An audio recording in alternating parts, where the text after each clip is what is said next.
الحمد لله وحده والصلاة والسلام على من لا نبي بعده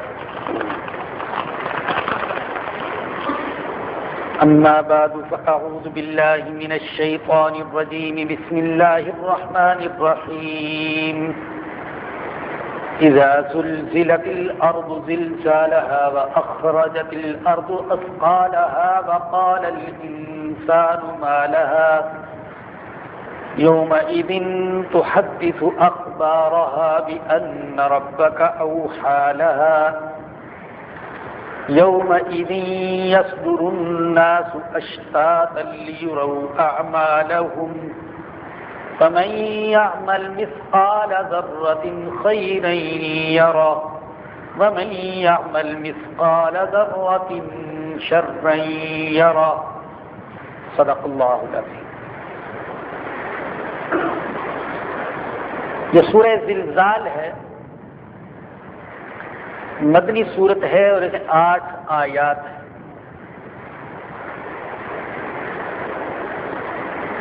اس کی فضیلت کے بارے میں ترمذی شریف میں حضور اقدس صلی اللہ علیہ وسلم کا یہ ارشاد منقول ہے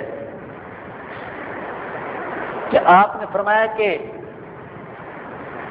سورہ اذا زلزلت یہ نصف قرآن کے برابر ہے، آدھے قرآن کے برابر ہے۔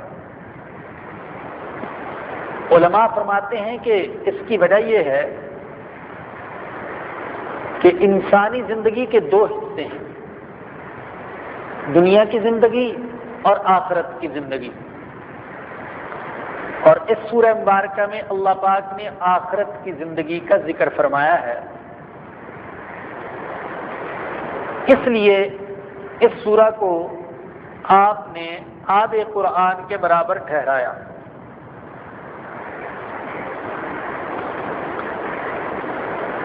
فرمایا گیا اذا زلزلت الارض زلزالها، جب زمین میں زلزلہ برپا ہو جائے گا،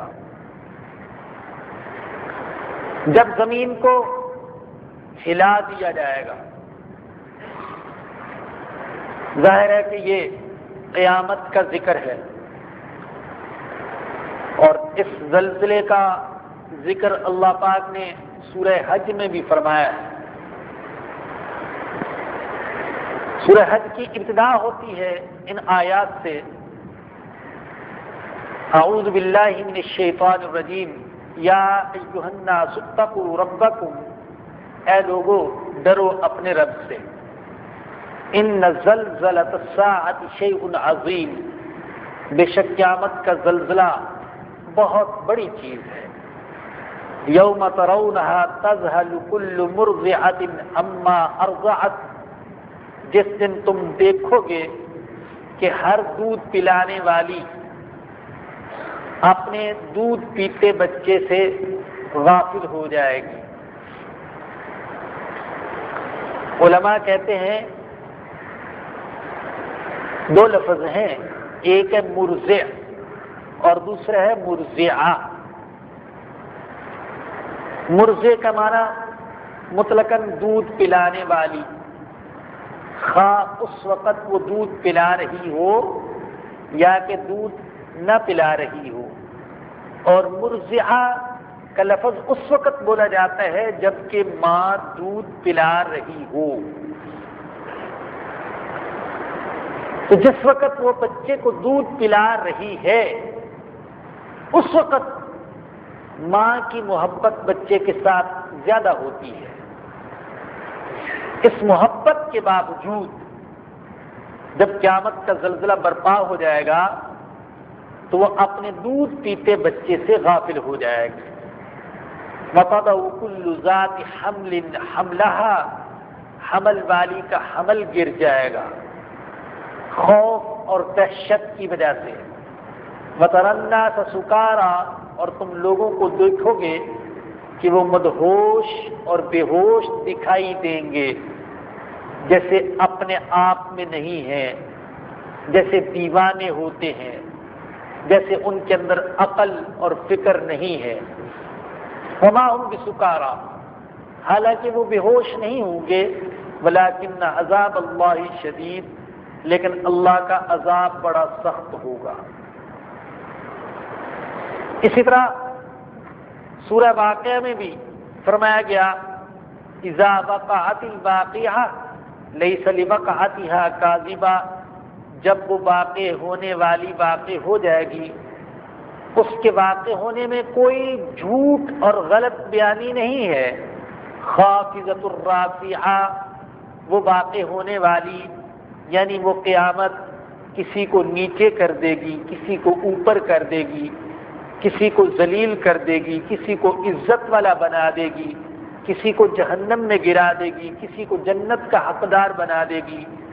اذا رجت الارض رجا وبست الجبال بسا، جب زمین کو سخت حرکت دی جائے گی اور پہاڑ ریزہ ریزہ کر دیے جائیں گے. فکانت ہباء منبثا، بکھرے ہوئے اڑتے ہوئے گرد و غبار کی طرح پہاڑ ہو جائیں گے. تو اس زلزلے کا اور قیامت کے منظر کا اللہ پاک نے قرآن کریم کی کئی آیات میں ذکر فرمایا ہے. بلکہ اگر آپ قرآن کا مطالعہ فرمائیں تو توحید کے بعد قرآن کریم میں آپ کو سب سے زیادہ جو مضمون ملے گا وہ قیامت اور آخرت کا مضمون ملے گا. بالخصوص وہ صورتیں جو نبوت کے ابتدائی زمانہ میں نازل ہوئیں، ان میں آخرت کا اور قیامت کا کثرت کے ساتھ ذکر ہے. اس لیے کہ اگر قیامت پر انسان کا یقین آ جائے تو پھر اس کے لیے حرام سے، گناہ سے، اللہ کی نافرمانی سے، بغاوت اور سرکشی سے، جہنم میں لے جانے والے اعمال سے بچنا آسان ہو جاتا ہے، اور اس کے دل میں نیکی کی اور اللہ کو راضی کرنے کی اور جنت میں لے جانے والے اعمال کی محبت اور شوق پیدا ہو جاتا ہے. اس لیے پہلے تو قیامت کا یقین دلوں میں پیدا کیا گیا، جہنم کا خوف اور جنت کی محبت اور رغبت پیدا کی گئی دلوں میں. جب یہ یقین پیدا ہو گیا تو اس کے بعد پھر حلال اور حرام کے احکام نازل ہوئے.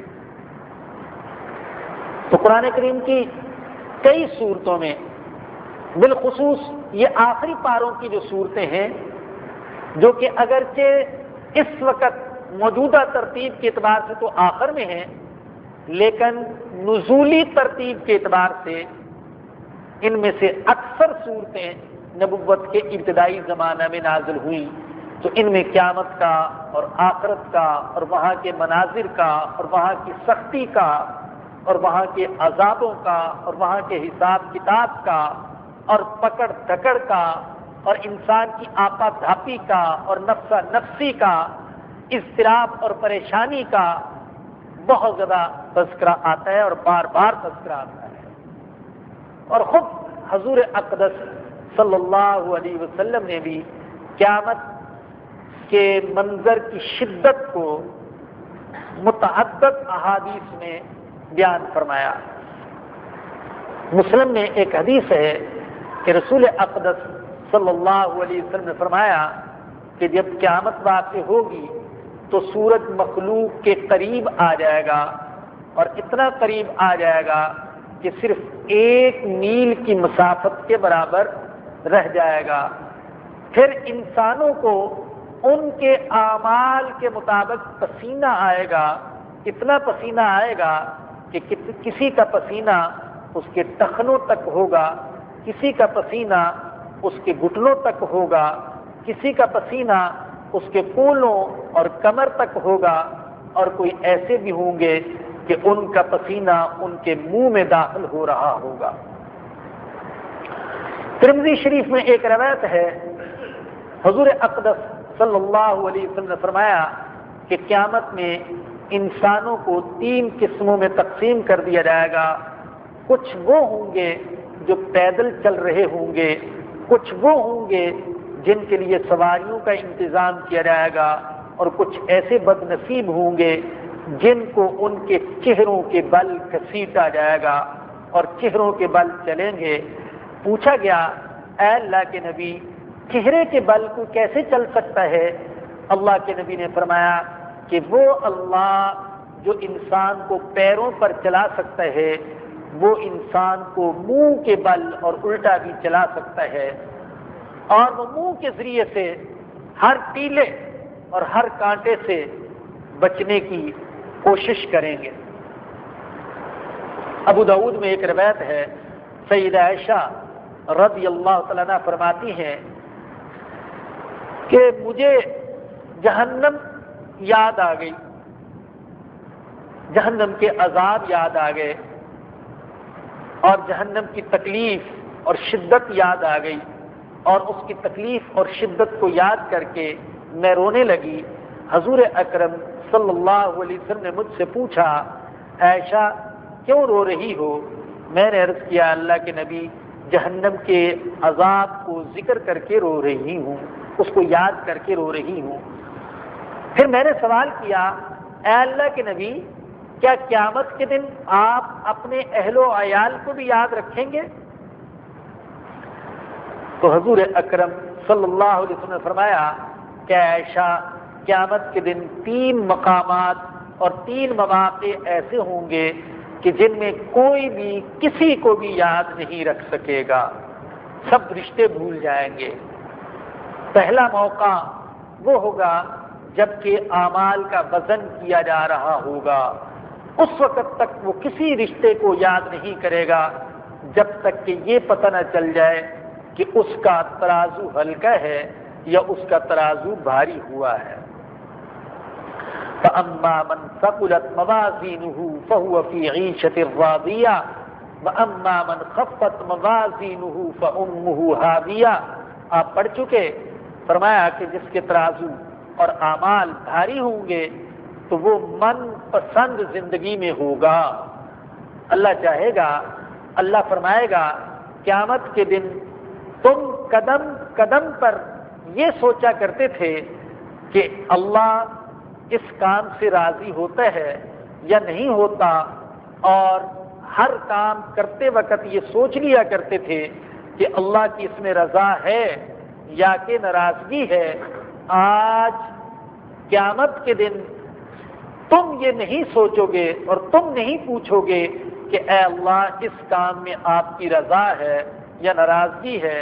آج میں اللہ تم سے پوچھوں گا کہ میرے بندے تم بتاؤ کہ تم کس حالت میں راضی ہو، تم کیا چاہتے ہو۔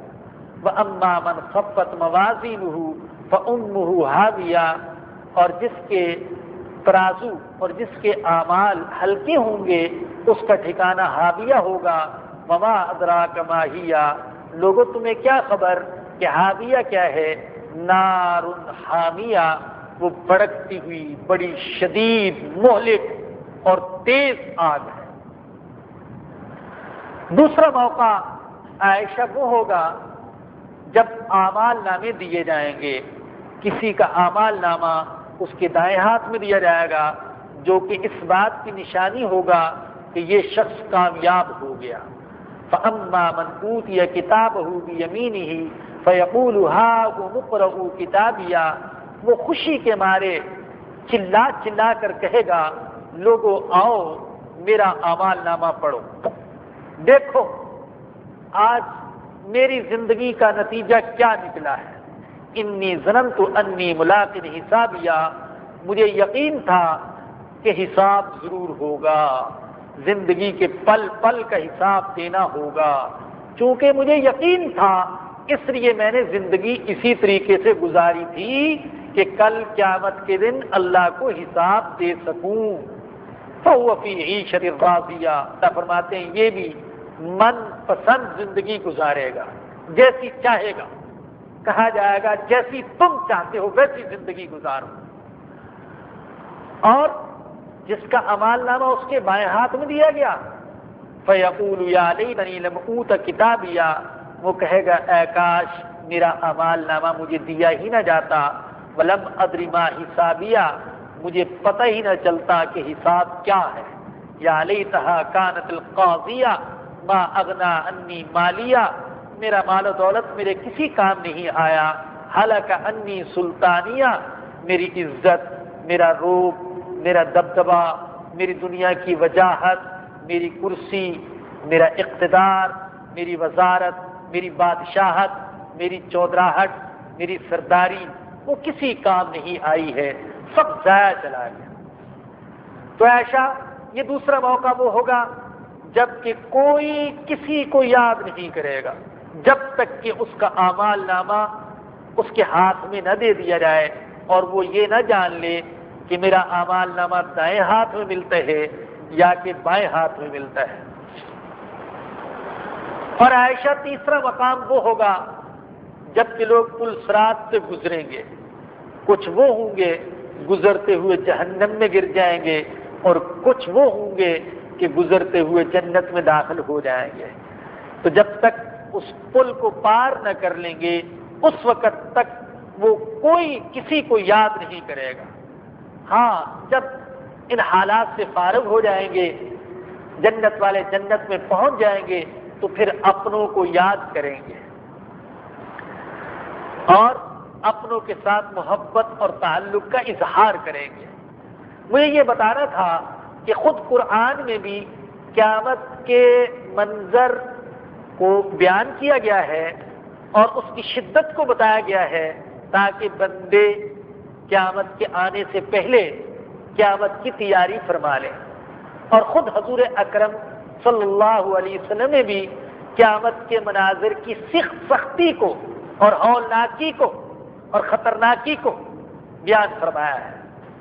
تو یہاں فرمایا اذا زلزلت الارض زلزالها، جب زمین ہلا دی جائے گی، زمین میں زلزلہ برپا ہو جائے گا، وَأَخْرَجَتِ الْأَرْضُ أَثْقَالَهَا، اور زمین اپنے اثقال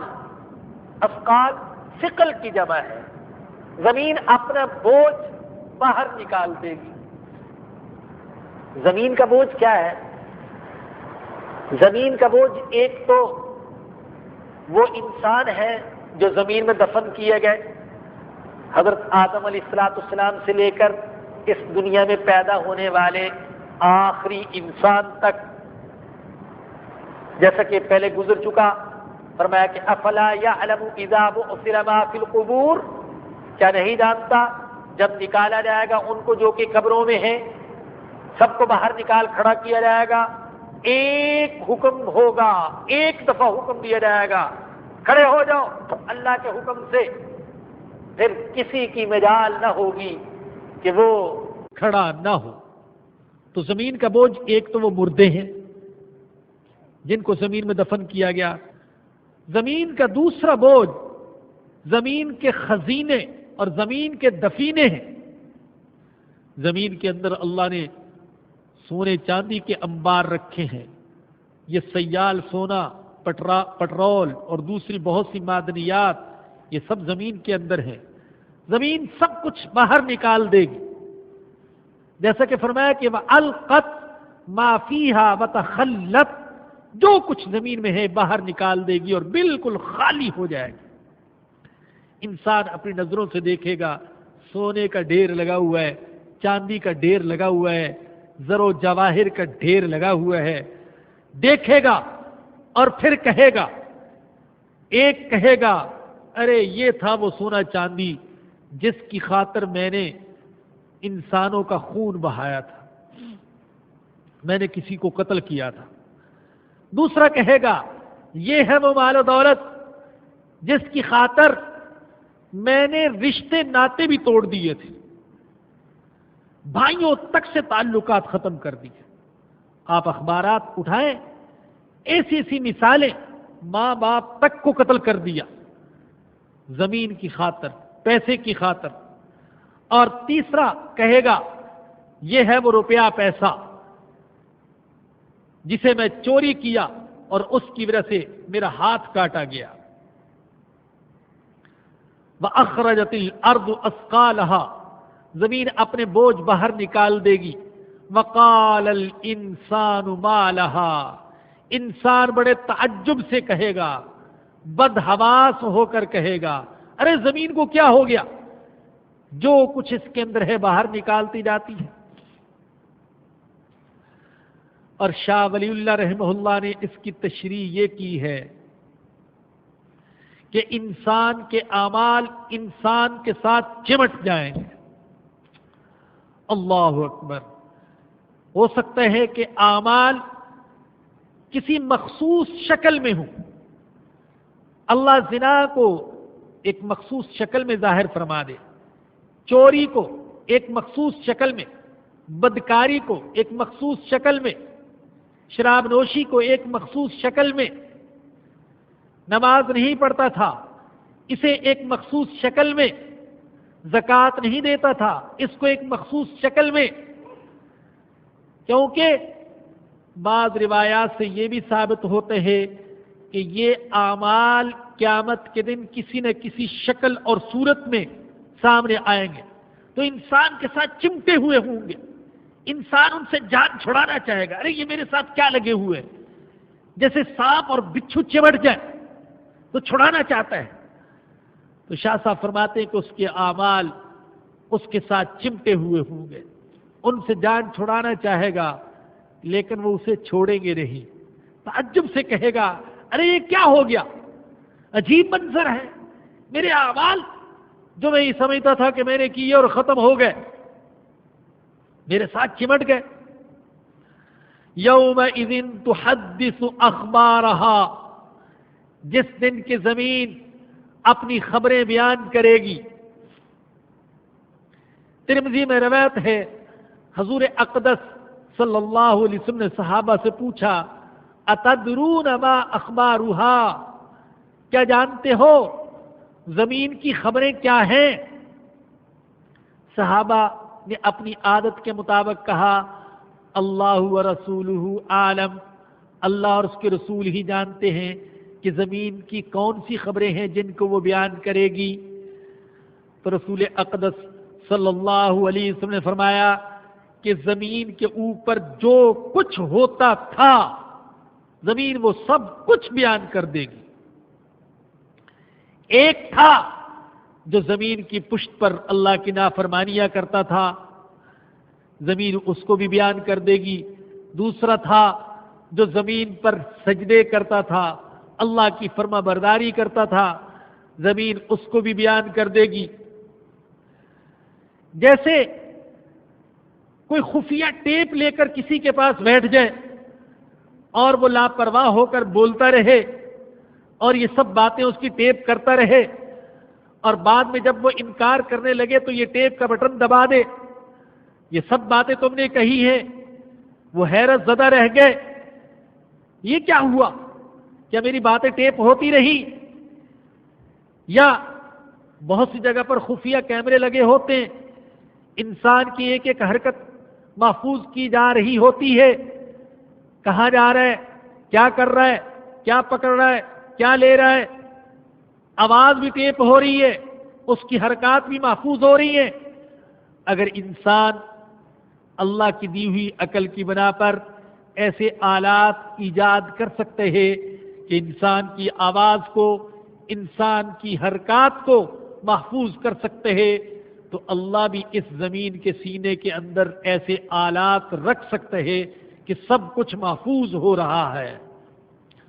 ہم نے سمجھا کہ یہ زمین تو اندھی ہے، گونگی ہے، بہری ہے، بے جان ہے، ہمیں کچھ پتہ نہیں، لیکن اللہ نے اس کے اندر ایسی صلاحیت رکھی ہے کہ یہ انسان کی ساری زندگی کا ریکارڈ اپنے سینے میں محفوظ رکھتی ہے۔ یومئذ تحدث اخبارہا، زمین اپنی خبریں بیان کرے گی، زمین بولے گی، انسان کا بدن بولے گا، انسان کے ہاتھ بولیں گے، پیر بولیں گے، انسان کا چمڑا بولے گا۔ سورہ حامیم سجدہ میں اللہ فرماتے ہیں، وَقَالُوا لِجُلُودِهِمْ لِمَ شَهِدتُّمْ عَلَيْنَا، جب انسانوں کا چمڑا ہی ان کے خلاف گواہی دے گا تو وہ کہیں گے، ارے تم نے کیوں گواہی دی، تم نے کیسے گواہی دی؟ تم کیسے بول رہے ہو؟ قالوا انطقنا اللہ الذی انطق کل شیء، ارے ہمیں قوت گویائی اس اللہ نے دی ہے جو اللہ ہر چیز کو بولنے کی قوت دے سکتا ہے۔ اگر وہ گوشت کے اس ٹکڑے میں جس کو ہم زبان کہتے ہیں بولنے کی قوت رکھ سکتا ہے تو وہ اللہ ہاتھوں میں بھی بولنے کی قوت رکھ سکتا ہے، وہ چمڑے میں بھی بولنے کی قوت رکھ سکتا ہے۔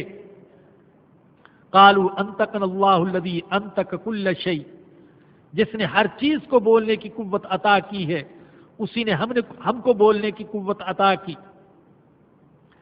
مسلم شریف میں ایک روایت ہے، ایک بندہ اللہ کے سامنے پیش ہوگا، اللہ اپنے احسانات کا تذکرہ فرمائیں گے، ارے میں نے تمہیں عزت عطا نہیں کی تھی، میں نے تمہیں رزق عطا نہیں کیا تھا، میں نے تیرے لیے شادی بیاہ کا انتظام نہیں کیا تھا، میں نے تیرے لیے مختلف سواریوں کو مسخر نہیں کیا تھا، میں نے تجھے یہ اور یہ نعمت عطا نہیں کی تھی۔ اقرار کرے گا کہ ہاں اے اللہ تو نے سب کچھ عطا کیا تھا۔ تو اللہ پھر پوچھیں گے کیا تمہیں یقین تھا کہ ایک دن تمہیں میرے سامنے پیش ہونا ہے؟ کہے گا اے اللہ نہیں، مجھے یقین نہیں تھا۔ اللہ فرمائیں گے جیسے تو دنیا میں مجھے بھلا بیٹھا تھا آج میں نے تجھے آخرت میں بھلا دیا ہے۔ دوسرا آئے گا، اس سے بھی سوال کیا جائے گا، وہ بھی یوں جواب دیا جائے گا، اسے بھی اللہ یوں فرمائیں گے تم نے دنیا میں مجھے یاد نہ رکھا، آج تم میری رحمت اور محبت کے قابل نہیں ہو۔ ایک تیسرا آئے گا، وہ چلا کہیں گے تو کہے گا ہاں میں ایمان رکھتا تھا، میں تصدیق کرتا تھا تیری کتابوں کی، تیرے رسولوں کی، میں اطاعت کرتا تھا تیرے حکموں کی۔ اللہ فرمائیں گے جھوٹ مت بولو، کہیں ایسا نہ ہو کہ تمہارے خلاف کوئی گواہی دینے والا موجود ہو۔ وہ دل میں سوچے گا میرے خلاف گواہی دینے والا کون ہے جو یہاں گواہی دے سکے؟ میں نے گناہ کیا ایسی جگہ جہاں کو دیکھنے والا نہیں تھا، رات کا اندھیرا تھا، کمرے کی خلوت تھی، کوئی دیکھنے والا موجود نہیں تھا، کون گواہ یہاں پر موجود ہوگا؟ اللہ پاک اس کی زبان بند کر دیں گے اور اس کے منہ پر مہر لگا دیں گے، پھر اس کی رانیں بولیں گی، اس کا گوشت بولے گا، اس کی ہڈیاں بولیں گی، اس کے بارے میں گواہی دیں گی کہ ہے اللہ یہ زندگی بھر تیری نافرمانی کرتا رہا۔ حضور نے فرمایا کہ یہ منافقین ایسی حرکت کریں گے تو اللہ اس دن زمین کو بولنے کی طاقت دے دے گا، اعضاء کو بولنے کی طاقت دے دے گا۔ بِأَنَّ رَبَّكَ أَوْحَىٰ لَهَا، زمین کیوں بولے گی؟ اس لیے کہ اسے اللہ نے بولنے کا حکم دیا ہوگا، اللہ نے بولنے کا حکم دیا ہوگا۔ اللہ اگر جامد کو بولنے کا حکم دے تو وہ بولتا ہے، اور اگر اللہ انسان کو بولنے کی اجازت نہ دے تو انسان نہیں بول سکتا ہے۔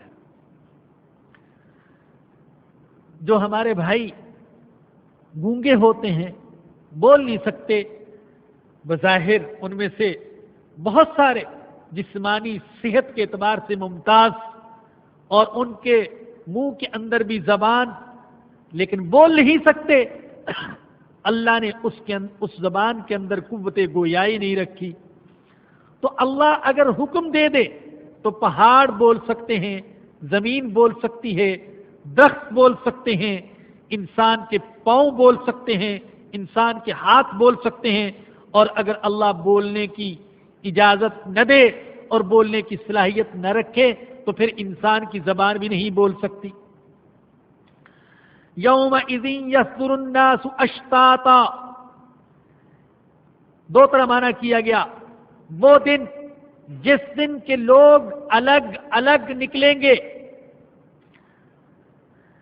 اکیلے اکیلے نکلیں گے، کوئی ساتھ نہیں ہوگا، نہ خاندان، نہ جماعت، نہ جتھا، نہ رشتہ دار، اکیلا ہر کوئی پیش ہوگا۔ سورہ مریم میں فرمایا وَكُلُّهُمْ آتِيهِ يَوْمَ الْقِيَامَةِ فَرْدًا، ان میں سے ہر ایک قیامت کے دن اکیلا اکیلا اللہ کے حضور پیش ہوگا۔ سورہ انعام میں فرمایا وَلَقَدْ جِئْتُمُونَا فُرَادًا كَمَا خَلَقْنَاكُمْ أَوَّلَ مَرَّةٍ، تم ہمارے پاس اکیلے آؤ گے جیسا کہ ہم نے تم کو پہلی بار پیدا کیا تھا، بالکل اکیلے۔ خاندان، جماعت، رشتہ دار، دوست احباب بھی ساتھ نہیں، اور مال و متاع اور ظاہری وسائل و اسباب وہ بھی ساتھ نہیں، اکیلے، یہاں تک کہ بدن پر کپڑا تک نہیں، تو الگ الگ آئیں گے، اکیلے اکیلے آئیں گے۔ اور دوسرا مطلب یہ بیان کیا گیا کہ یومئذ یصدر الناس اشتاتا، لوگوں کے مختلف گروہ ہو جائیں گے۔ اللہ اکبر، یہ کافروں کا گروہ ہے، یہ مشرکوں کا گروہ ہے، یہ بدعتیوں کا گروہ ہے، یہ زانیوں کا گروہ ہے، یہ شرابیوں کا گروہ ہے، یہ ڈاکوؤں کا گروہ ہے، یہ ظالموں کا گروہ ہے، یہ غیبت کرنے والوں کا گروہ ہے، یہ حسد کرنے والوں کا گروہ ہے۔ تو گناہوں کے اعتبار سے انسانوں کی درجہ بندی اور تقسیم کر دی جائے گی۔ وَامْتَازُوا الْيَوْمَ أَيُّهَا الْمُجْرِمُونَ، اعلان ہوگا کہ اے مجرموں، آج کے دن تو میرے بندوں سے جدا ہو جاؤ۔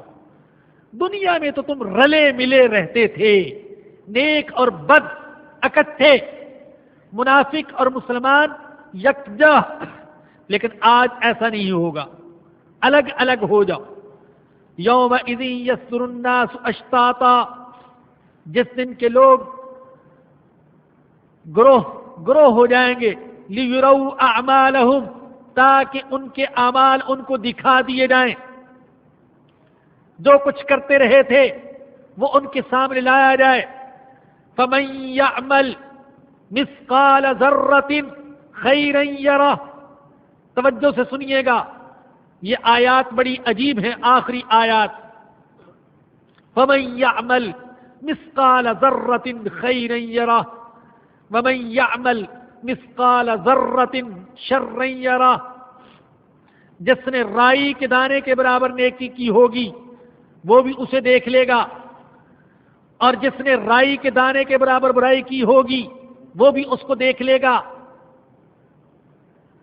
حضرت عبداللہ بن مسعود رضی اللہ تعالیٰ عنہ فرماتے ہیں کہ قرآن کریم میں سب سے محکم آیات یہ ہے، اور حضرت کعب احبار فرماتے ہیں کہ جو کچھ تورات میں، انجیل میں، زبور میں اور دوسرے صحیفوں میں موجود ہے، وہ سارے مضامین اللہ پاک نے ان دو آیتوں میں جمع فرما دیے ہیں۔ وَمَن يَعْمَلْ مِثْقَالَ ذَرَّةٍ خَيْرًا يَرَهُ وَمَن يَعْمَلْ مِثْقَالَ ذَرَّةٍ شَرًّا يَرَهُ۔ اور خود نبی اکرم صلی اللہ علیہ وسلم نے اس کے بارے میں فرمایا کہ هذه الآیہ الجامعۃ الفاظہ، یہ منفرد اور جامع ترین آیت ہے، جو کچھ کیا ہوگا اس کو دیکھے گا۔ وہ عدل کا دن ہوگا، کامل عدل کا دن، اس دن ظلم نہیں ہوگا، کسی پر ظلم نہیں ہوگا۔ اور عدل کے لیے ضروری کہ انسان نے جو کچھ کیا وہ اس کے سامنے پیش کر دیا جائے۔ اللہ نے قرآن میں بھی یہ مضمون بیان فرمایا، سورہ انبیاء میں ہے وَنَضَعُ الْمَوَازِينَ الْقِسْطَ لِيَوْمِ الْقِيَامَةِ فَلَا تُظْلَمُ نَفْسٌ شَيْئًا، ہم عدل کے ترازو رکھیں گے قیامت کے دن، کسی پر کچھ بھی ظلم نہیں کیا جائے گا۔ وَإِنْ كَانَ مِثْقَالَ حَبَّةٍ مِّنْ خَرْدَلٍ أَتَيْنَا بِهَا، اگر رائی کے دانے کے برابر بھی کوئی نیکی یا بدی ہوگی ہم اس کو بھی لے آئیں گے۔ وَكَفَى بِنَا حَاسِبِينَ، اور ہم کافی ہیں حساب کرنے والے۔ سورہ کہف میں فرمایا وَوُضِعَ الْكِتَابُ، اعمال نامہ سامنے رکھ دیا جائے گا، فَتَرَى الْمُجْرِمِينَ مُشْفِقِينَ مِمَّا فِيهِ، تم مجرموں کو دیکھو گے ڈر رہے ہوں گے کہ ہمارے اعمال نامے میں کیا ہے، اور جب دیکھیں گے اعمال نامے کو تو بڑے دکھ سے کہیں گے وَيَقُولُونَ یا وَيْلَتَنَا، ہائے ہماری کمبختی، مَا لِهَٰذَا الْكِتَابِ لَا يُغَادِرُ صَغِيرَةً وَلَا كَبِيرَةً إِلَّا أَحْصَاهَا، اس رجسٹر نے تو ہمارے کسی عمل کو نہیں چھوڑا، نہ چھوٹے عمل کو نہ بڑے عمل کو، سارے اعمال اس کے اندر آ گئے۔ اور قرآن کریم میں جو الفاظ آئے ہیں وہ یوں ہیں، مَا لِهَٰذَا الْكِتَابِ، توجہ سے سنیے گا، ایک عجیب بات بعض حضرات نے لکھی ہے، غالباً امام رازی رحمۃ اللہ علیہ نے۔ عربی قاعدے کے مطابق ہونا چاہیے تھا کہ ما الگ اور لحاظ الکتاب، لام کو حاضہ کے ساتھ جوڑا جاتا، ما لحاظ الکتاب یوں لکھا جاتا، لکھنے کا قاعدہ یہ ہے، لیکن آپ جب قرآن پڑھیں گے تو یوں ہوگا، ما لی، یہ لام الگ لکھا ہوا، حاضل کتاب الگ۔ اللہ اکبر، اللہ قرآن کے خادموں کی قبروں کو اپنے نور سے بھر دے اور اپنی رحمتوں کی بارش ان پر برسائے۔ کیا کیا نقطے سوچ سمجھ کے نکالتے ہیں۔ فرماتے امام راضی رحمۃ اللہ علیہ کہ اللہ نے قیامت کے اس پورے منظر کو ذکر کیا کہ یہ جب اعمال نامے کو دیکھے گا تو اٹک اٹک کر کہے گا، ما لی ہاذل کتاب، الگ الگ لفظ توڑ توڑ کر بولے گا، ما لی ہاذل کتاب، ارے یہ کیسی کتاب ہے، لا یغادر صغیرۃ ولا کبیرہ۔ تو چونکہ لفظوں کو توڑ توڑ کر بولے گا تو قرآن کریم میں جو لکھا گیا وہ بھی توڑ توڑ کر، ما لی ہاذل کتاب لا یغادر صغیرۃ ولا کبیرہ، یہ تو کسی عمل کو نہیں چھوڑتی، اس کتاب میں ہر عمل کو ذکر کر دیا گیا، خواہ چھوٹا تھا یا بڑا۔ اللہ نے انسان کے ہر عمل کو محفوظ کر رکھے، کوئی عمل بھی انسان کا ضائع نہیں جاتا۔ بہت سی نیکیاں ایسی ہوں گی جو انسان بھول چکا ہوگا، لیکن اللہ یاد فرمائیں گے، تم نے یہ نیکی بھی کی تھی، تم نے یہ نیکی بھی کی تھی، ان ساری نیکیوں کو جمع کر لیا جائے گا۔ اور بہت سی برائیاں بھی ہوں گی جو اسے یاد نہیں ہوں گی، لیکن اللہ پاک اسے اس کے سامنے کر دیں گے۔ اسی لیے کہا گیا ہے کہ کسی نیکی کو حقیر نہ سمجھا جائے اور کسی گناہ کو معمولی نہ سمجھا جائے، اس لیے کہ ہر چیز محفوظ ہو رہی ہے۔ نیکی کے کسی عمل کو حقیر مت سمجھے۔ اللہ کے نبی نے فرمایا چاہے وہ اتنا ہی نیک عمل کیوں نہ ہو کہ تم نے اپنے مسلمان بھائی سے محبت کے ساتھ گفتگو کی ہے، مسکرا کر ملے ہو، مصافحہ کیا ہے، سلام کیا ہے، تعزیت کی ہے، محبت کے دو بول بولے ہیں، راستے سے کانٹا ہٹا دیا ہے، کسی دکھی کے کام آ گئے ہو، کسی کو خوش کر دیا اللہ کی رضا کے لیے، تو فرمایا کہ کسی بھی عمل کو حقیر مت سمجھو۔ بخاری اور مسلم میں حضرت عدی بن حاتم رضی اللہ تعالی عنہ سے روایت ہے، رسول اکرم صلی اللہ علیہ وسلم نے فرمایا، اے لوگو، تم میں سے ہر ایک اللہ سے بات کرے گا، نہ کوئی بیچ میں ترجمان ہوگا، نہ کوئی بیچ میں حجاب اور رکاوٹ ہوگی۔ پھر دائیں دیکھے گا تو اعمال نظر آئیں گے، بائیں دیکھے گا تو اعمال نظر آئیں گے، سامنے دیکھے گا تو اعمال نظر آئیں گے، صرف اعمال اعمال اور کچھ نہیں۔ دائیں جماعت نہیں ہوگی، بائیں خاندان اور رشتہ دار نہیں ہوں گے، سامنے کرسی، اقتدار، عزت، وجاہت نہیں ہوگی، ہر طرف اعمال ہی اعمال ہوں گے۔ لہذا فرمایا فاتقوا النار، جب اعمال ہی کام آنے والے ہیں تو پھر جہنم کی آگ سے بچو، ولو بشق تمرہ، اگرچہ کسی غریب کو کھجور کا ایک ٹکڑا دے کر ہی صحیح، اس کو بھی حقیر مت سمجھو۔ مسلم میں روایت ہے، فرمایا کہ لا تحقرن من المعروف شیئا، نیکی کے کسی کام کو بھی حقیر مت سمجھو، حقیر سمجھ کر مت چھوڑو میں تو کوئی بڑا نیکی کا کام کروں گا۔ ارے جتنا اللہ پاک توفیق دے تہیہ کر لو، ارادہ کر لو، مجھے تو صبح سے شام تک اس طریقے سے زندگی گزارنی ہے کہ میرا اللہ مجھ سے راضی ہو جائے۔ صبح اٹھا ہے تو اس کے رجسٹر میں نیکیوں کا اندراج شروع ہو گیا۔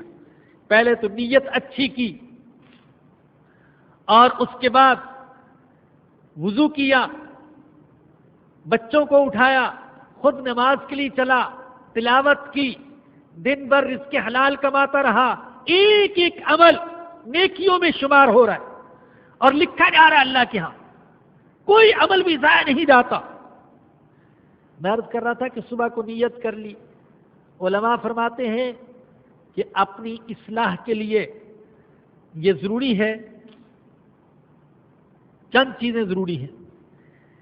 پہلی چیز جو ہے وہ یہ کہ نیت کر لے کہ مجھے اللہ کی رضا کے مطابق پوری زندگی گزارنی ہے۔ ایک تو یہ کہ پوری زندگی کی نیت کر لے، ایک یہ پورے سال کی نیت کر لے، اور ایک یہ پورے مہینے کی نیت کر لے، اور ایک یہ کہ ہر دن کی نیت کر لے۔ ارے نیت کرنے میں کیا ہے اللہ کے بندو؟ اصل میں ہم چاہتے ہی نہیں کہ اللہ کی رضا کے مطابق زندگی گزرے، سال گزرے، مہینہ گزرے، آج کا دن گزرے۔ اٹھتے ہی، رات کو سوتے وقت بھی برائی کے منصوبے باندھ رہا تھا اور صبح سے اٹھتے ہی ان کے مطابق پھر عمل شروع ہو گیا۔ ہم چاہتے نہیں ہیں۔ ارے نیت ہی کر لو، نیت کرنے میں کیا جاتا ہے، کیا خرچ ہوتا ہے، کون رکاوٹ ڈالتا ہے؟ اور نیت ایک ایسا عمل ہے جو صرف بندے کے درمیان اور اللہ کے درمیان ہے، کسی کو کچھ پتہ نہیں کیا سوچ رہا ہے۔ تو سب سے پہلے یہ کہ نیت کر لے، شرط لگا لے کہ آج کا دن تو اللہ کی نیت کے اللہ کی رضا کے مطابق گزاروں گا۔ پھر اپنے اوپر نظر بھی رکھے، واقعی پورا دن اللہ کی رضا کے مطابق گزر رہا ہے، اور شام کو سوتے وقت ذرا پورے دن کا حساب بھی کر لے۔ ارے ایک دکاندار حساب کرتے ہیں آج کا دن کیسا گزرا، آج کا مہینہ کیسا گزرا، یہ سال کیسا گزرا، تو ایک مومن بھی اسی طریقے سے حساب کر لے۔ اسے تو حساب کرنے کے لیے منشی رکھنے پڑتے ہیں، بعض اوقات حساب کے لیے باہر سے لوگ لانے پڑتے ہیں، لیکن یہاں تو کچھ بھی ضرورت نہیں ہے، خود ہی بیٹھ کر حساب کر لے کیسا دن گزرا، 2 منٹ لگیں گے۔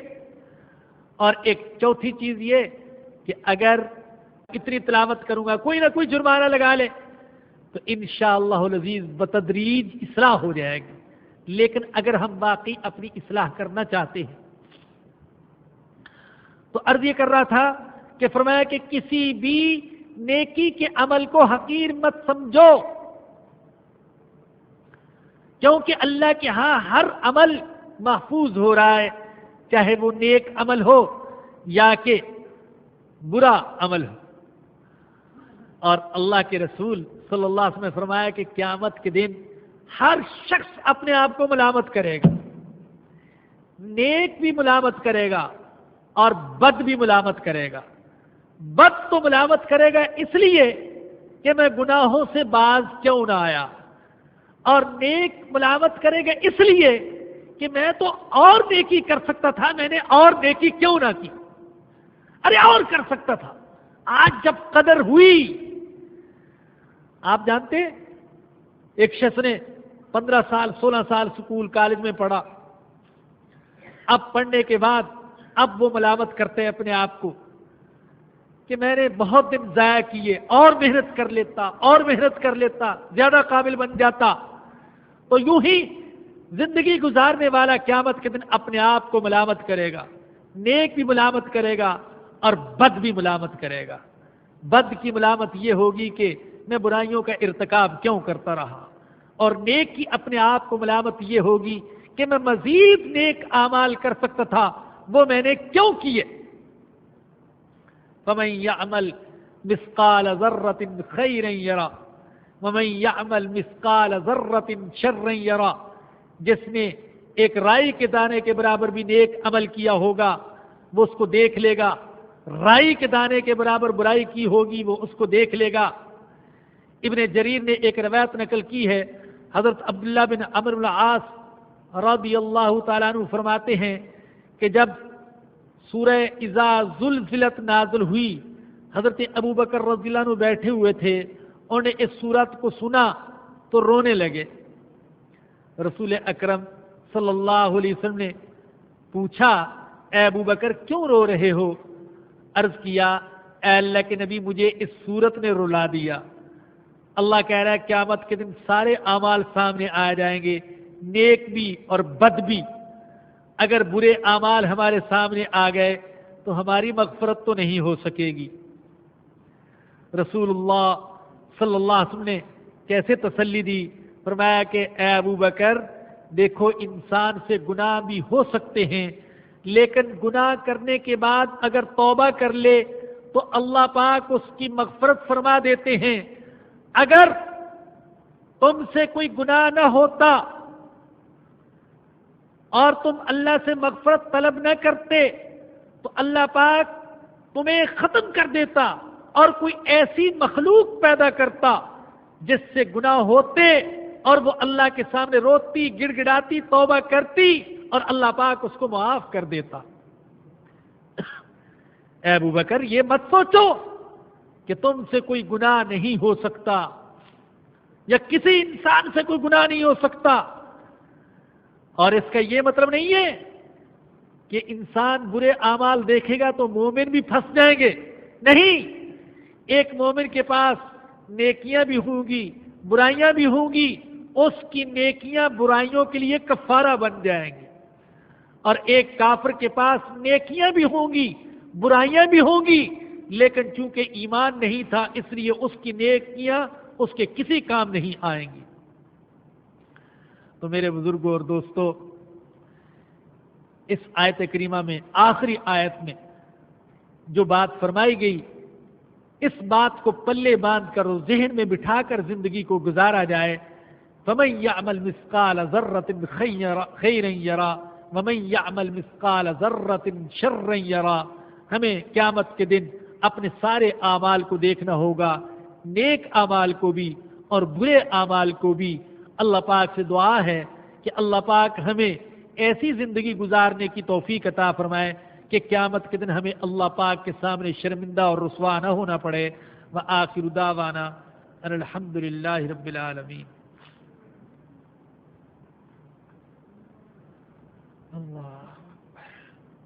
بہت سے حضرات دعا کے لیے درخواست کرتے رہتے ہیں، اور اب ماشاءاللہ جو انٹرنیٹ پر درس قرآن کا سلسلہ شروع ہو گیا تو اس میں بھی ساتھی بتلاتے ہیں کہ کئی حضرات دعا کی درخواست کرتے ہیں، اور خاص طور پر ہمارے لیے ایک سبق اور نمونہ اور عبرت ہے۔ ہمارے درس کے منتظمین میں سے ایک ساتھی ایسے ہیں کہ آج ان کی ایک عزیزہ کا انتقال ہوا، ظہر میں اس کے جنازے میں شرکت کی، اور کئی دنوں سے ان کی ساس صاحبہ وہ ہسپتال میں داخل ہیں، رات دن ان کی خدمت میں ہسپتال میں وہ لگے رہتے ہیں، اور اس کے باوجود جبکہ ان کی ساس اس وقت موت اور زندگی کی کشمکش میں ہے، وہ اب بھی الحمدللہ درس میں موجود ہیں، اور یعنی میرے لیے خود بہت بڑا سبق ہے، اور مجھے ان کی اس قربانی سے عبرت حاصل ہوتی ہے کہ ہسپتال میں بیٹھے ہوئے بھی وہ اسی فکر میں رہتے ہیں کہ آج کے درس کا کیا بنے گا، آج کی کیسٹ کا کیا بنے گا، اور آج انٹرنیٹ پر کیا ہوگا۔ تو اللہ پاک سے دعا ہے کہ یہی جذبہ اللہ پاک سارے ساتھیوں میں پیدا فرمائے۔ وما علینا الا البلاغ۔ الحمد للہ رب العالمین والصلاة والسلام علی سید الانبیاء والمرسلین۔ ربنا ظلمنا انفسنا وان لم تغفر لنا وترحمنا لنکونن من الخاسرین۔ اے الہ العالمین، اپنے فضل و کرم سے ہمارے صغیرہ کبیرہ گناہوں کو معاف فرما دے۔ اے اللہ جو زندگی باقی ہے وہ تیرے حکموں کے مطابق اور تیرے سچے نبی کے سچے طریقوں کے مطابق گزارنے کی توفیق نصیب فرما دے۔ اے اللہ قیامت کے عذاب سے بچا لینا۔ اے اللہ ہم بہت کمزور ہیں۔ اے اللہ ہم دنیا کی آگ برداشت نہیں کر سکتے۔ اے اللہ ہم جہنم کی آگ کیسے برداشت کر سکیں گے؟ اے اللہ تو اپنے فضل و کرم سے ہماری حفاظت فرمانا۔ اے اللہ تو ہم سے راضی ہو جا۔ یا اللہ اپنی رضا والی زندگی گزارنے کی توفیق نصیب فرما۔ اے اللہ تو ناراض نہ ہو جانا۔ یا اللہ تو اپنی ناراضگی والے اعمال سے بچنے کی توفیق نصیب فرما۔ اے اللہ اس کہنے سننے کو قبول فرما لے۔ اے اللہ اپنے فضل و کرم سے قبول فرما لے۔ یا اللہ یہ اٹھنا بیٹھنا یہ محنت کہیں ضائع نہ ہو جائے۔ اے اللہ ہمیں ضائع ہونے سے بچا لینا۔ اے اللہ ہماری زندگی کو ضائع ہونے سے بچا لینا۔